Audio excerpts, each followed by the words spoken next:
kwenye shughuli hizi za uzalishaji, ikiwemo miradi ya maendeleo. Zamani sheria ilikuwa inasema miradi yote mikubwa itafanywa na wageni kwenye sheria, na Watanzania wanaweza wakapata 30% au subcontracts ama local content, ushiriki tu, hata kama ana sifa sawa na yule mgeni. Sheria ilikuwa inataka mgeni ndo apewe mradi na mgeni ndo amwajiri Mtanzania. Mheshimiwa Rais katika uongozi wake awamu ya kwanza akabadilisha sheria hiyo. Sasa inasema mgeni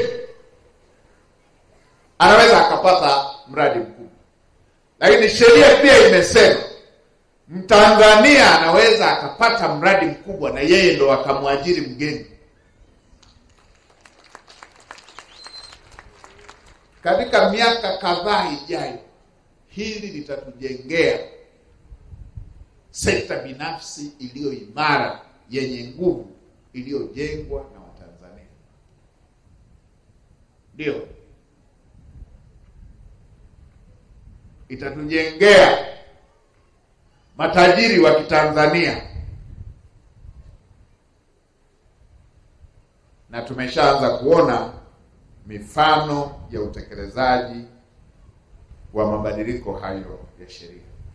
Mwaka jana katika madaraja yale yaliyojengwa makubwa yale madaraja ya magorofa katika mito iliyokuwa inashindikana, mengi yamejengwa na mkandarasi wa sawa. Baadhi yao nimeyapitia, yamejengwa kwa standard za kisasa, madaraja ya videoni.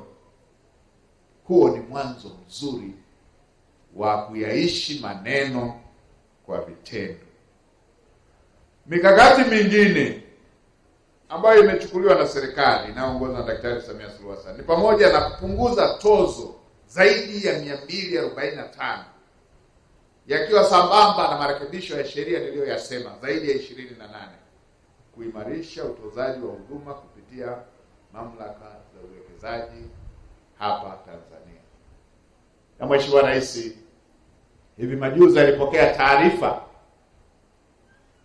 ya tume ya kupitia upya mambo ya kodi za hapa nchini, na maelekezo ya Mheshimiwa Rais ilikuwa tuanze kufanyia kazi mapendekezo ya tume hiyo.